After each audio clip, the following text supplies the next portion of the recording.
एक बार गौतम बुद्ध अपने आश्रम में अपने सभी शिष्यों को शिक्षा दे रहे थे कि दुनिया की सबसे तेज छुरी हमारी जबान है और दुनिया के सबसे खतरनाक हथियार हमारे शब्द है, जो बिना किसी का खून बहाए लोगों को अंदर ही अंदर मार सकते हैं।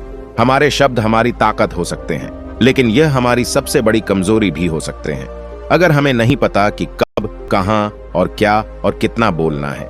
यदि हम सही समय पर सही इरादे के साथ सही शब्दों का प्रयोग करते हैं तो यह हमें एक सफल व्यक्ति बनाता है, लेकिन अगर हम सही समय पर सही इरादे से सही शब्दों का इस्तेमाल नहीं करते तो यह हमारे जीवन को नर्क से बदतर बना सकता है। तो दोस्तों, आज की कहानी के माध्यम से मैं आपको बताने वाला हूं कि चुप रहकर कैसे हम अपने जीवन को बदल सकते हैं।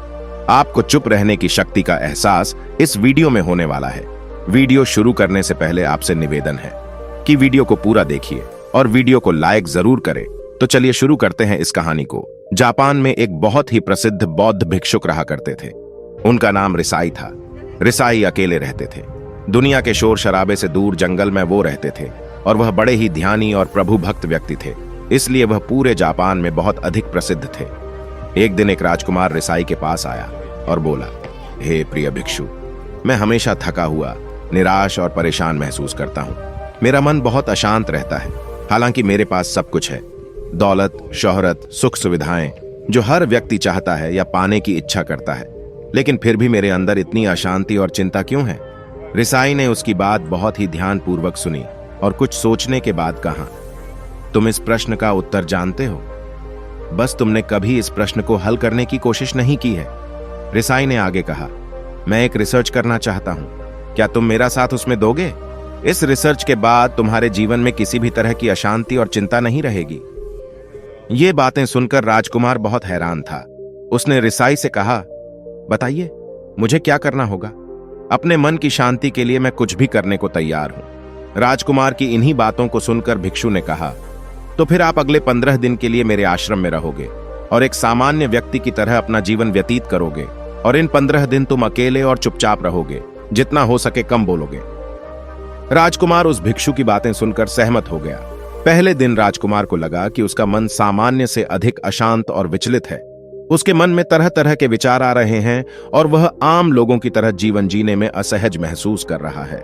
उसे अंदर से बोलने की इच्छा हो रही थी, लेकिन वह चुपचाप रहा।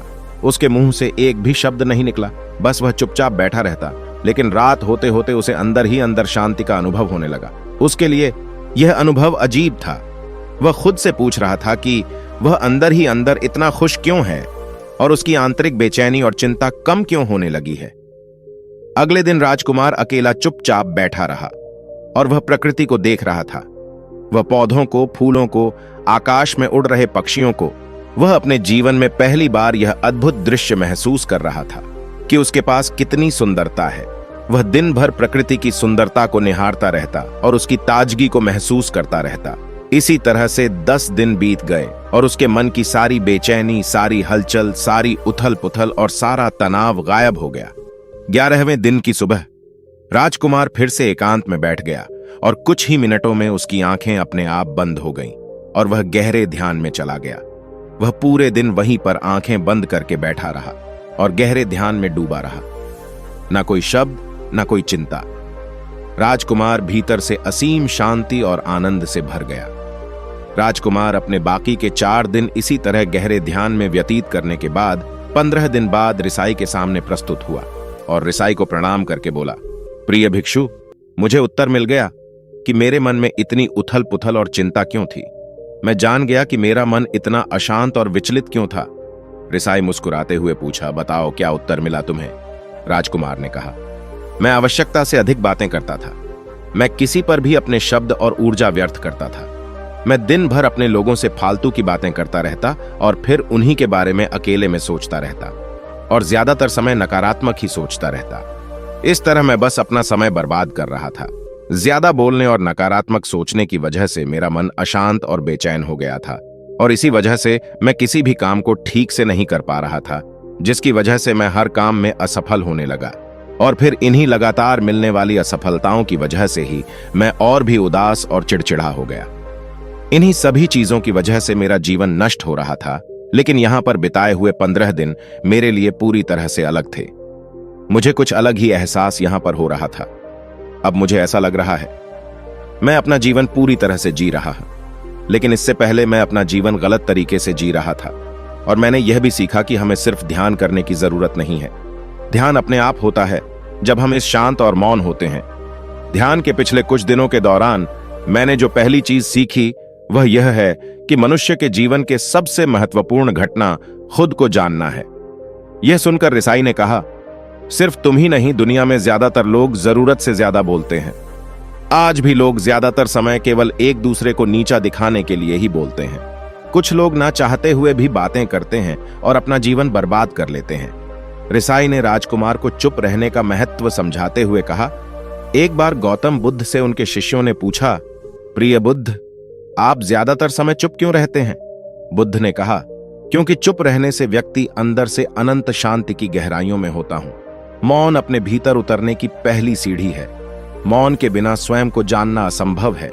स्वयं को जानने और समझने का पहला नियम है कि मौन हो जाओ, उतना ही बोलो जितना अत्यंत आवश्यक हो। बेफिजूल की बातें करना छोड़ दो। तुम अचानक पाओगे कि 90% से भी ज्यादातर लोग व्यर्थ ही ज्यादा बोलकर अपना समय बर्बाद कर रहे हैं। ना बोलने का कोई भी नुकसान नहीं है, लेकिन यदि आप ज्यादा बोलते हैं तो आप अत्यधिक गलती कर देते हैं। अगर व्यक्ति कम बोलना शुरू कर दे दो, दुनिया की 90% मुसीबतें कम हो जाएगी, झगड़े फसाद कम हो जाएंगे, उपद्रव कम हो जाएंगे, अदालतें कम हो जाएगी। अगर लोग थोड़ा चुप रहना सीख लिए, संसार की बहुत सारी समस्याएं हैं, बहुत सारा उपद्रव सिर्फ बोलने से पैदा होते हैं। सारी बात मौन सीखने की है। जब तुम नहीं बोलते तब तुम एकांत में अकेले हो गए। भरे बाजार में भीड़ में खड़े होके नहीं बोलते, हिमालय के शिखर में पहुंच गए। जिसने मौन की कला जान ली, वो भीड़ में भी अकेले होने की कला जान लेता है। वो अपने भीतर ही डुबकी लगाने लगता है। एकांत में तो आदमी स्वर्ग में है। दूसरे की उपस्थिति ही बेचैनी पैदा करती है। पहले तुम्हें चुप रहने की शक्ति को धारण करना होगा। इससे तुम अधिकतर ऊर्जा को बचा लोगे और फिर इस स्थिति में पहुंच जाओगे कि तुम कम बोलने लगोगे। अगर तुम किसी के यहां पर जा रहे हो और परेशान हो जाओ, तो ऐसे में उचित है कि आंखें बंद कर लो और अपने में खो जाओ। वहां से आपको ताजगी महसूस होगी, क्योंकि तुम्हारे अंदर ही जीवन का वो स्रोत छिपा हुआ है, वह किसी दूसरे में नहीं है। इसके बाद राजकुमार उस रिसाई से पूछते हैं, आखिर कौन हमें अपने अंदर तक लेकर जाएगा? ये बातें सुनकर रिसाई बुद्ध कहते हैं, तुम्हें स्वयं ही अपने अंदर उतरना होगा और वहीं से परम राज्य जीवन का आनंद ले पाओगे। आनंद का यहीं से जन्म हुआ है। यहीं से तुम मौत में डूब जाओगे। यही तुम्हारा सूरज उदय होगा और यहीं से अस्त होगा। इसी प्रकार तुम बार बार डुबकी लगाओ। जब भी तुम डुबकी लगाकर लौटोगे, वहां से तुम पाओगे फिर ताजगी भरी जीवन की नई संपदा मिलेगी। इस नई शक्ति के जन्म होने से तुम्हारी थकान गई, उदासी गई, चिंता गई। जैसे कोई स्नान करके लौटता है तो शरीर शीतल हो जाता है, शांत हो जाता है। ऐसे ही जब कोई भीतर से साफ होकर वापस आता है, मौन में स्नान करके लौटता है, तो समस्त अस्तित्व, समस्त व्यक्तित्व शांत और मौन हो जाता है, आनंदित हो जाता है। जब तुम आंतरिक मौन की उस पराकाष्ठा पर पहुंच जाओगे, तब तुम पाओगे कि बोलने से भी तुम्हारा मौन खंडित नहीं होता, वो बना ही रहता है। उसकी एक अंतर्धारा लगातार तुम्हारे भीतर बहती रहती है। तुम बोलते तो हो, तुम शब्द का उपयोग भी करते हो, लेकिन वो तुम्हारे मौन को खंडित नहीं कर पाती। एक बार गहरे मौन में स्थिर हो जाओ, फिर तुम्हारी वाणी में भी मिठास आ जाएगी। तुम्हारा बोलना संगीतपूर्ण होगा, तुम्हारा बोलना सत्य होगा। तुम बोलोगे तो दूसरों पर भी शीतलता छा जाएगी। जैसे ही तुम अंदर से चुप होते हो, तुम इतने शक्तिशाली होने लगते हो कि समाज की निर्भरता तुम छोड़ने लगते हो और तुम्हारे जीवन में एक मस्ती आती है जो केवल दीवानों के जीवन में होती है। तुम्हारे चेहरे पर एक नई रौनक आ जाती है। तुम्हारी आंखें किसी अमृत के समान हो जाती हैं और तुम अनंत शांति के समुद्र में डूबने लगते हो। इतना कहकर भिक्षु रिझाई ने अपनी बात खत्म की और वो मौन में चले गए। राजकुमार उनका धन्यवाद कर कर अपने महल में चला गया। दोस्तों, आपने भी अनुभव किया होगा कि बहुत ज्यादा बात करने से दिमाग अशांत हो जाता है, जिससे हम अपने दिमाग पर नियंत्रण खो देते हैं और साथ ही अपना ध्यान भी खो देते हैं। जो लोग बहुत ज्यादा बोलते हैं, उनके पास किसी एक काम पर ध्यान केंद्रित करने की काबिलियत नहीं होती। वो अपने किसी भी लक्ष्य पर पूरी तरह से केंद्रित नहीं कर पाते। अगर हमारा दिमाग एक जगह केंद्रित नहीं है, तो हम जीवन की सच्चाई नहीं समझ पाते और ना ही मनचाही सफलता कभी हासिल कर पाएंगे। इसके अलावा भी आपने देखा होगा कि जो लोग अधिक बोलते हैं, वो अक्सर लोगों के बीच हंसी का पात्र बन जाते हैं, और जो लोग कम बोलते हैं और अपनी बात पर कायम रहते हैं, उन्हें लोगों से सम्मान मिलता है। लोग उनकी बातों को सुनते हैं और उन पर भरोसा भी करते हैं। जो लोग जरूरत से अधिक बोलते हैं और अपने विचारों के बारे में पक्के नहीं होते, उनका दिमाग स्थिर और विचलित रहता है, शोर से भरा रहता है। और एक अशांत दिमाग वाला व्यक्ति जीवन में किसी भी चीज में सफल नहीं हो पाता, क्योंकि वह किसी भी काम में फोकस नहीं कर पाता।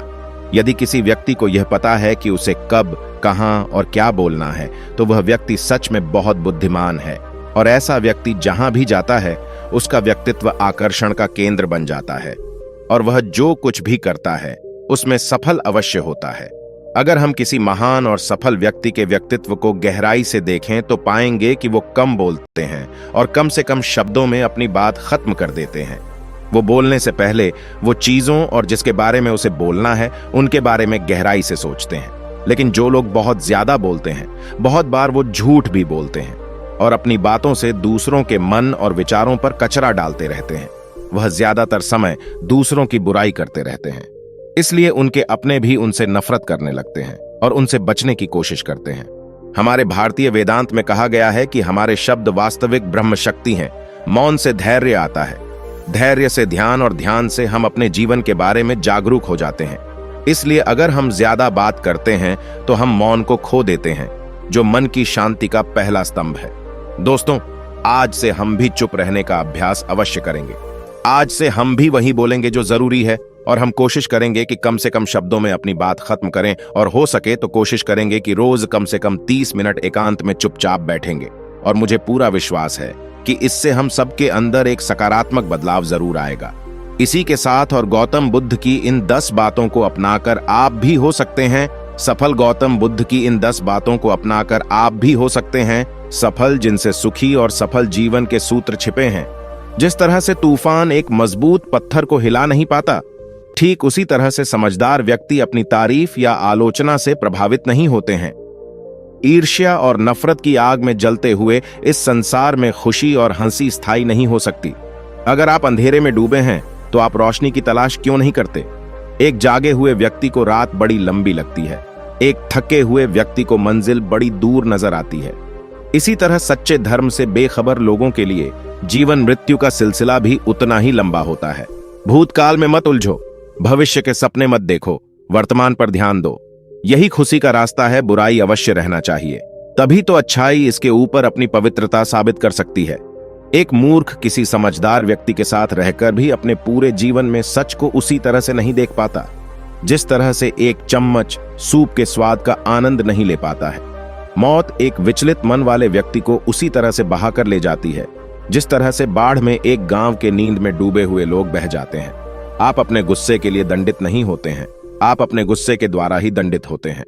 हमारा मन ही सब कुछ है। तुम जैसा सोचते हो वैसा ही बनते हो। संदेह और शक की आदत से बड़ा दुश्मन और कोई नहीं है। इस वीडियो को खत्म करते हैं। दोस्तों, उम्मीद करता हूं आपको इस कहानी से एक अच्छी सीख मिली होगी। यह कहानी आपको कैसी लगी हमें कमेंट बॉक्स में कमेंट करके जरूर बताएं, और साथ ही इस कहानी को अपने दोस्तों के साथ जरूर शेयर करें, ताकि उन्हें भी इस कहानी से कुछ सीखने को मिल सके। यदि आपने अब तक पूरी कहानी को सुना है तो मैं आपसे एक छोटा सा निवेदन करूंगा। कृपया इस चैनल को सब्सक्राइब करें, ताकि मैं आपके लिए और भी ज्ञान से भरपूर कहानी लेकर आ सकूं। मिलते हैं आगे नई कहानी के साथ नई वीडियो में। धन्यवाद।